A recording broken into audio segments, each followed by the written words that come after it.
বর্বর দখলদার ইসরায়েল ফের ফিলিস্তিনের গাজায় নৃশংস আগ্রাসন চালিয়ে যাচ্ছে। যুদ্ধবাজ নেতানিয়াহুর দখলদার বাহিনীর হামলায় এবার অবরুদ্ধ গাজা উপত্যকার নতুন প্রধানমন্ত্রী ইসমাইল বারহুম নিহত হয়েছেন। তিনি এক সপ্তাহেরও কম সময় আগে উপত্যকাটির প্রধানমন্ত্রীর দায়িত্ব পেয়েছিলেন। গত 18 মার্চ সাবেক প্রধানমন্ত্রী ইসাম দালিসকে হত্যা করে দখলদাররা। এরপর ইসমাইল বারহুম তার স্থলাভিষিক্ত হয়েছিলেন। এর আগে রবিবার রাতে গাজার খান ইউনিসের নাসের হাসপাতালে হামলা চালায় ইসরায়েলি বাহিনী। ওই হামলাতে ইসমাইল বারহুম ও অপর একজন নিহত হন। হামাস ইসমাইল বারহুমের মৃত্যুর বিষয়টি নিশ্চিত করেছে। তারা জানিয়েছে ইসমাইল নাসের হাসপাতালে চিকিৎসা নিচ্ছিলেন, সেখানেই তাকে হত্যা করা হয়েছে। দখলদার ইসরায়েলের প্রতিরক্ষামন্ত্রী ইসরায়েল কাটজ ইসমাইল বারহুমের নিহত হওয়ার তথ্য জানান। ইসরায়েলের প্রতিরক্ষামন্ত্রী বলেন, রবিবার সন্ধ্যায় দক্ষিণ গাজার খান ইউনিসে প্রতিরক্ষা বাহিনী সফলভাবে জ্যেষ্ঠ হামাস কর্মকর্তা ইসমাইল বারহুমকে নাসের হাসপাতালে হত্যা করেছে। প্রতিরক্ষা বাহিনী ও গোয়েন্দা সংস্থা শিনবেতের কথা উল্লেখ করে এই দখলদার বলেন, ইসমাইল ছিলেন গাজার হামাস সরকারের নতুন প্রধানমন্ত্রী।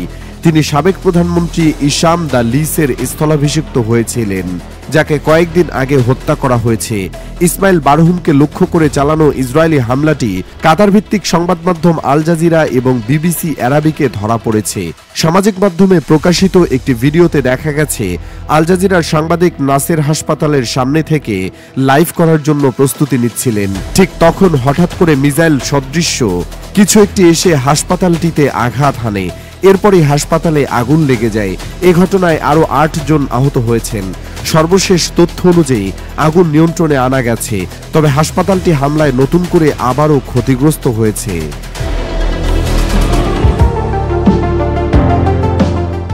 বর্বর ইসরায়েলের পক্ষ নিয়ে মার্কিন প্রেসিডেন্ট ডোনাল্ড ট্রাম্পের নির্দেশে ইয়েমেনে যে হামলা চলমান, তাতেও দমে যাচ্ছে না ইরান সমর্থিত ইয়েমেনের হুথি বাহিনী।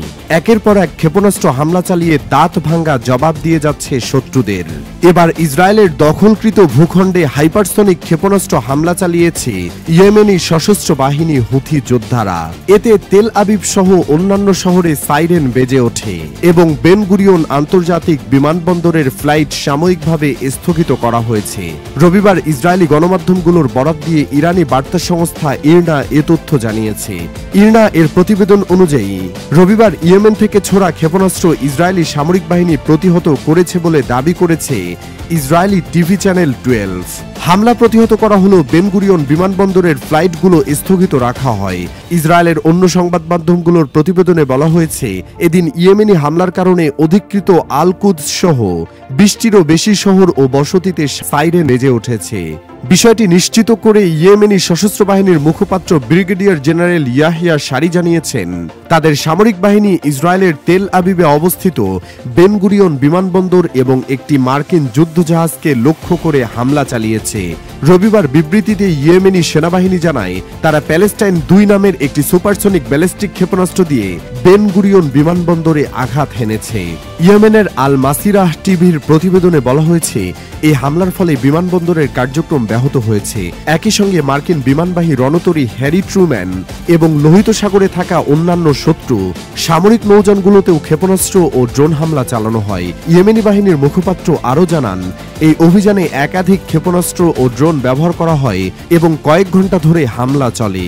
আল মাসিরাহ টিভি আরও জানায়, সাইরেন বেজে ওঠার পর অধিকৃত জাফার পালমাচিম বিমানঘাটি সহ কেন্দ্রীয় ফিলিস্তিনের বড় অংশে ইসরায়েলি বাসিন্দাদের মধ্যে আতঙ্ক ছড়িয়ে পড়ে।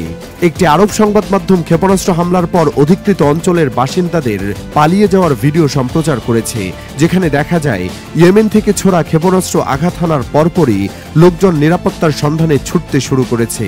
মূলত গত 18 মার্চ গাজা উপত্যকায় ইসরায়েলের নতুন করে হামলা শুরু করার জবাবে ইয়েমেনও তাদের সামরিক অভিযান পুনরায় শুরু করেছে। ইয়েমেন ইসরায়েলকে গাজায় অবরোধ প্রত্যাহারের জন্য যে সময়সীমা নির্ধারণ করেছিল, সেটি অমান্য করার পর তারা হামলা চালিয়ে যাচ্ছে। ইসরায়েলের বিরুদ্ধে সামরিক অভিযান অব্যাহত রাখার ঘোষণা দিয়ে ইয়েমেন বলেছে, গাজার যুদ্ধ শেষ না হওয়া পর্যন্ত তারা ফিলিস্তিনের পক্ষে লড়াই চালিয়ে যাবে।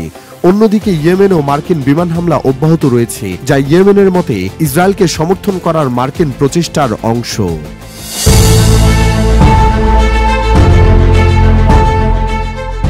2023 সালের 7 অক্টোবর গাজায় আগ্রাসন শুরু করেছিল দখলদার ইসরায়েল। নিরলস এই আগ্রাসনে গাজা উপত্যকায় এখন পর্যন্ত মোট নিহতের সংখ্যা 50,000 ছাড়িয়েছে।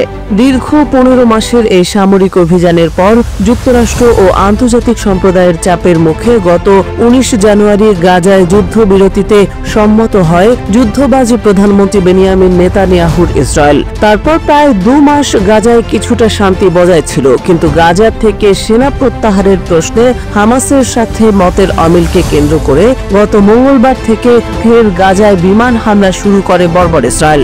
দখলদার সেনাবাহিনীর আকস্মিক এই হামলায় গত কয়েকদিনে 700 জনেরও বেশি ফিলিস্তিনি নিহত, 1000 জনেরও বেশি আহত হয়েছেন এবং জানুয়ারিতে কার্যকর হওয়া যুদ্ধবিরতি ও বন্দি বিনিময় চুক্তি ভেঙে পড়েছে।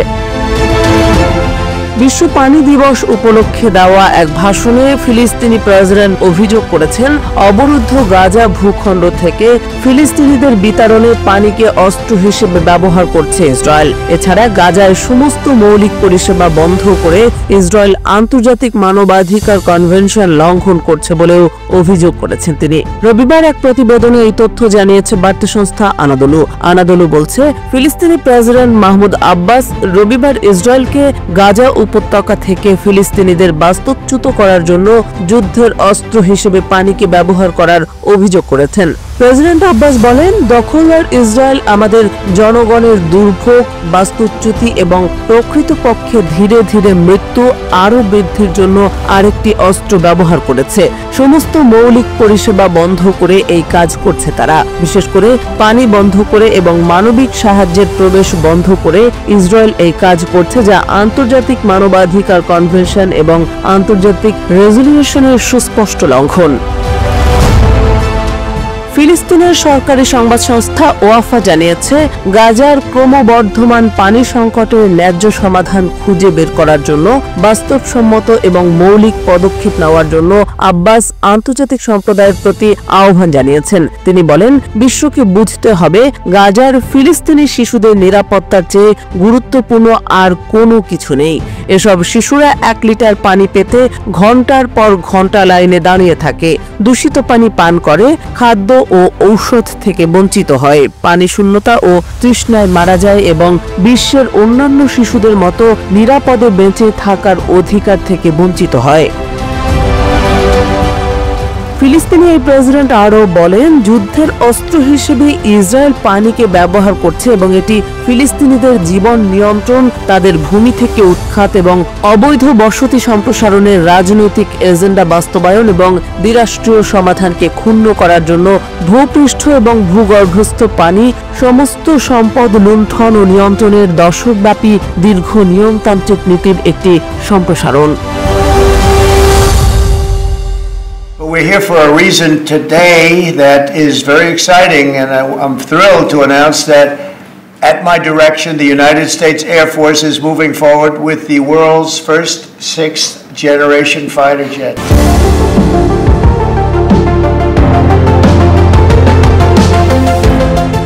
ট্রাম্প মানেই চমক, কল্পনার বাহিরের জিনিসপত্রের সমাহার। সেই ধারাবাহিকতায় সম্প্রতি ইতিহাসের সবচেয়ে ভয়ঙ্কর যুদ্ধবিমান নামানোর ঘোষণা দিয়েছেন মার্কিন প্রেসিডেন্ট ডোনাল্ড ট্রাম্প। তার দাবি, ষষ্ঠ প্রজন্মের এই যুদ্ধবিমান এতটাই ভয়ঙ্কর হবে যা আগে কেউ কখনো বানায়নি। ট্রাম্প স্বয়ং এই যুদ্ধবিমানকে অদৃশ্য আতঙ্ক বলে সম্বোধন করেছেন। নির্মিতব্য অত্যাধুনিক এই যুদ্ধবিমানের নাম দেওয়া হয়েছে F-47। ট্রাম্প যুক্তরাষ্ট্রের 47তম প্রেসিডেন্ট হয় তার সম্মানে যুদ্ধবিমানের এই নামকরণ করা হয়েছে। যুক্তরাষ্ট্রের বহুজাতিক কোম্পানি বোয়িং এই যুদ্ধবিমানটি তৈরি করছে। মার্কিন সংবাদ মাধ্যম NPR এক প্রতিবেদনে এ তথ্য জানিয়েছে। প্রতিবেদনটিতে বলা হয়েছে, ট্রাম্প গত শুক্রবার হোয়াইট হাউসে বোয়িং কোম্পানিকে এই যুদ্ধবিমান নির্মাণের ঠিকাদারি দেওয়ার বিষয়টি নিশ্চিত করেন। সেখানে তিনি বিমানটি সম্পর্কে বলেন, এগুলোর ক্ষমতা হবে অভূতপূর্ব। আমেরিকার শত্রুরা কখনোই এগুলোকে আসতে দেখবে না। নতুন প্রজন্মের এই যুদ্ধ বিমানটির নামকরণের বিষয়ে ট্রাম্প বলেন, জেনারেলরা একটি নাম বেছে নিয়েছেন এবং এটি একটি সুন্দর সংখ্যা। যুদ্ধ বিমানটির প্রশংসা করে ট্রাম্প আরো বলেন, পৃথিবীতে এর ধারের কাছেও কিছু নেই। নেক্সট জেনারেশন এয়ার ডমিন্যান্স বা NGAD নামে পরিচিত F-47 উচ্চ ক্ষমতা সম্পন্ন যুদ্ধ বিমানের ধারাবাহিকতা। অনুমান করা হচ্ছে অতীতের সব প্রযুক্তির সঙ্গে এটিতে আরো বেশ কিছু বাড়তি প্রযুক্তি সংযুক্ত করা হবে। যদিও এই যুদ্ধ বিমানটির সঠিক স্পেসিফিকেশন বা বৈশিষ্ট্য দেখতে কেমন হবে বা সক্ষমতা কেমন হবে সে বিষয়ে খুব কম তথ্য জানা যায়। তবে ট্রাম্প আভাস দিয়েছেন, ষষ্ঠ প্রজন্মের যুদ্ধ বিমানটি রাডারে প্রায় অদৃশ্য থাকবে। বোয়িংকে এই চুক্তির আওতায় কি পরিমাণ অর্থ দেওয়া হতে পারে তার বিশদ বিবরণও এখনো অস্পষ্ট। যদিও বার্তা সংস্থা AP জানিয়েছে, প্রাথমিক অনুমান অনুযায়ী এই বিমানটি নির্মাণের খরচ $20 বিলিয়ন ছাড়িয়ে যেতে পারে। তবে সামরিক বিষয়ক blog site the War Zone জানিয়েছে, চূড়ান্ত মূল্য কয়েকশো বিলিয়ন ডলারে পৌঁছাবে। আবার যুদ্ধ বিমানগুলোর জন্য পেন্টাগন কি পরিমাণ অর্থ ব্যয় করবে সে বিষয়ে ট্রাম্প কোনো ইঙ্গিত দেননি। তিনি বলেন, আমরা অনেকগুলোর জন্য অর্ডার দিয়েছি, আমরা দাম বলতে পারছি না। এদিকে বোয়িং এর জন্য ট্রাম্পের এই ঘোষণা একটি বিরাট অর্জন। একের পর এক জনসংযোগ সংকট এবং কর্মক্ষম ব্যর্থতা থেকে পুনরুদ্ধার করতে সংগ্রাম করতে থাকা কোম্পানিটির জন্য এই প্রকল্পটি আর্থিক পুনরুদ্ধারের একটি বড় সুযোগ। কেননা 2018 ও 2019 সালে 737 ম্যাক্স বিধ্বস্ত হওয়া, 2024 সালে দরজায় প্লাগ ফেটে যাওয়া এবং KC-46 রিফুয়েলিং ট্যাঙ্কার প্রোগ্রামের দীর্ঘস্থায়ী সমস্যাগুলোর কারণে ইতিমধ্যেই সংস্থাটির সুনাম ক্ষতিগ্রস্ত হয়েছে। সেন্ট লুইস পাবলিক রেডিওর প্রতিবেদন অনুযায়ী সেন্ট লুইসে অবস্থিত বোয়িং এর উৎপাদন কারখানাতেই F-47 তৈরি করা হবে। As Commander-in-Chief, my focus is on building the most powerful military of the future. As a first step, I'm asking Congress to fund a state-of-the-art Golden Dome missile defense shield to protect our homeland, all made in the USA. পশ্চিমা সংবাদ মাধ্যমে মার্কিন যুক্তরাষ্ট্রকে একজন ভালো ছেলে হিসেবে চিত্রিত করা হলেও সারা বিশ্বে শত্রু সংখ্যা কম নয়। যুক্তরাষ্ট্রের প্রেসিডেন্টের আসনে অধিগ্রহণের পর থেকে নিজ দেশকে সর্বোচ্চ নিরাপত্তা দেওয়ার জন্য একের পর এক দুনিয়া কাঁপানো পরিকল্পনা উপস্থাপন করে চলেছেন ডোনাল্ড ট্রাম্প। সে সকল পরিকল্পনার মধ্যে সর্বশেষ ও যুগান্তকারী চিন্তা হলো গোল্ডেন ডোম। গোল্ডেন ডোম নামটি যতটা বাহারি তার চেয়েও বেশি চমকপ্রদ এবং অত্যাধুনিক একটি প্রতিরক্ষা ব্যবস্থা হিসেবে এটি পরিচিত। এই প্রতিরক্ষা ব্যবস্থাটির লক্ষ্য যুক্তরাষ্ট্রকে সুরক্ষিত রাখা, বিশেষত শব্দের চেয়ে 5 গুণ দ্রুত চলা হাইপারসনিক ক্ষেপণাস্ত্রের হুমকি থেকে দেশটিকে রক্ষা করা হবে এর প্রধান দায়িত্ব। এর মাধ্যমে যুক্তরাষ্ট্র তার আকাশ ও ভূখণ্ডকে এমন শক্তিশালী সুরক্ষা দেবে যা বর্তমানে কোনো প্রতিরক্ষা ব্যবস্থা করতে সক্ষম নয়। 22 মার্চ শনিবার সংবাদ মাধ্যম CNN এর এক প্রতিবেদন থেকে এ তথ্য জানা যায়। CNN এর প্রতিবেদন অনুযায়ী ট্রাম্প প্রশাসন গোল্ডেন ডোমের মাধ্যমে যুক্তরাষ্ট্রকে রক্ষা করতে বিশাল অর্থের চাহিদা জানিয়ে মার্কিন কংগ্রেসের কাছে হিসাব তুলে ধরেছে। পরিকল্পনা বাস্তবায়নের জন্য ট্রাম্প 60 দিনের সময়সীমা বেঁধে দিয়েছেন, যাতে কংগ্রেস এই মহাপরিকল্পনা বাস্তবায়নের জন্য সঠিক রোডম্যাপ তৈরি করতে পারে। অবশ্য গোল্ডেন ডোমের নাম শুনলে অনেকের মনে হতে পারে এটি ইসরায়েলের আয়রন ডোমের মতো, তবে দুটি ব্যবস্থার মধ্যে পার্থক্য আকাশ পাতাল। আয়রন ডোম মূলত স্বল্প পাল্লার ক্ষেপণাস্ত্র প্রতিরোধের জন্য ডিজাইন করা হয়েছিল। এটি রাডার সিস্টেমের মাধ্যমে ক্ষেপণাস্ত্র শনাক্ত করে মাঝ আকাশে তা ধ্বংস করে, কিন্তু গোল্ডেন ডোম হবে অনেক বেশি উন্নত। এর প্রযুক্তি হবে স্যাটেলাইট ভিত্তিক। এটি মহাকাশ থেকে ক্ষেপণাস্ত্র শনাক্ত করে ইনফ্রারেড লেজারের মাধ্যমে সেগুলোকে ধ্বংস করবে। গোল্ডেন ডোমের প্রযুক্তি হবে এমন যা যুক্তরাষ্ট্রের আকাশ ও ভূখণ্ডকে সম্পূর্ণ সুরক্ষিত রাখতে সক্ষম। এছাড়া গোল্ডেন ডোমের লেজার প্রযুক্তির অন্যতম বিশেষত্ব হলো এটি আয়রন ডোমের তুলনায় অনেক বেশি সাশ্রয়ী হবে।